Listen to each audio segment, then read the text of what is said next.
কত মানুষ এরা কি সব আপনারা ভাই আপনারা কি ওই ভাড়াটা কোথায় বলতে পারবে? তাই বলুন। আচ্ছা ঠিক আছে বেশ।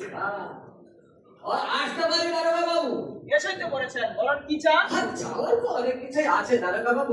পেট ভরে খেতে চাই, হোটেলে যান, বাঁচার মতো বাঁচতে চাই, হসপিটালে যান, মাথা বোঝা ঠাই চাই, ফুটপাতে যান, তো এখানে কেন?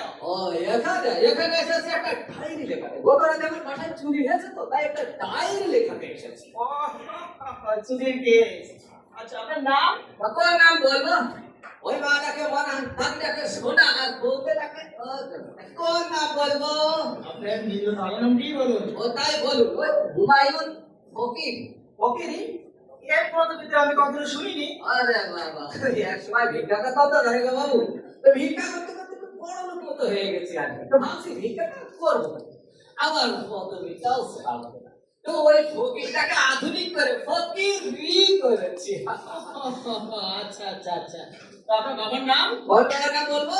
আশ্চর্য, মা দুজনেই শুনেছি, কিন্তু বাবা দুজনে কারো শুনিনি। ওই মজস, ওই এক বছর নিজের আব্বা, আরেক বছর তো শ্বশুর আব্বা। তা কোন আব্বার নাম বলবো? আপনার নিজের বাবার নামটি বলুন। ও তাই বলুন, আবুল কালাম আজাদ। আজাদ? জীবিত না মৃত? ও ধরো জীবিত না মৃত না, তবে বলা তো বড় তো কেন বড় সার্থক নাম আমার। ওই ছোটবেলায় আমাদের দেখে পালিয়ে চলে যাচ্ছে, এটা পলাতক বলেই জানি। ও আচ্ছা আচ্ছা আচ্ছা, আপনার গ্রাম? ওই যে পাগলাখানা ইউনিয়ন। পাগলাখানা ইউনিয়ন? এটা আবার কোথায়? আরে বাবা, আপনি পুলিশে চাকরি করেন আর পাগলাখানা ইউনিয়ন ছিলেন না?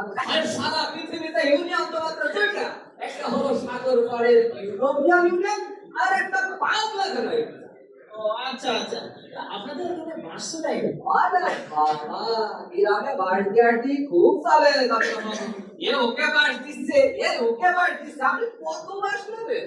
আহা, আমি সেই বাসের কথা বলছিলাম। ইঞ্জিনের গাড়ি চলে, ইঞ্জিনের গাড়ি। তাই বলুন, অবশ্য চলে বই। রাস্তাটা একটু ভাঙা চোরা তো, একটা চলে আলম সাধু, আরেকটা নসিম। আচ্ছা আচ্ছা আচ্ছা, যখন চুরিটা হয় তখন আপনি জেগেছিলেন নাকি ঘুমেছিলেন? আরে বাবা, ঘুমানো কি আছে না বাবু? এ বউয়ের নাক দেখা কোলাহলের খেলা নিয়ে আর মশার প্যান্ট বাজালিতে ঘুমাইতে আমার সাথে। তখন আপনি জেগেছিলেন? বলছে কি না বাবু, প্রথমে একটু স্বপ্ন, তারপরে একটা লোক আসছে কি একটা, তবে তো আমি ভাবছি দেখি না লোকটা কি করে। তখন আপনি ধরেন না কেন? আর ধরবো কি, আমি তো ভাবছি দেখি না লোকটা কি করে। তারপরে না দারোগা বাবু, ওই লোকটা আস্তে আস্তে আমার বালিশের কাছে এসে বালিশের নিচ থেকে ওই আলমারির চাবিটা নিল। এরপরে আলমারির কাছে গিয়ে আলমারিটা খুলে দিল। তারপরে সোনা দানা টাকা পয়সা এগুলো সব বার করতে লাগলো। দেখছেন, তবু ধরেন না? আর কথা বলতে দিন না, ধরবো আমি তো ভাবছি দেখি লোকটা কি করে। তারপরে না দারোগা বাবু, ওই সোনা দানা টাকা পয়সা ওই লোকটা নাই ঘুরতে পারবে। আর চোখে আমার বউয়ের দিকে একবার একটু তাকিয়েছিল, তখন আমার খুব রাগ হচ্ছিল। তখন আপনি ভাবছেন? আর কথা বলতে দিন, আমি তো ভাবছি দেখি না কি করে।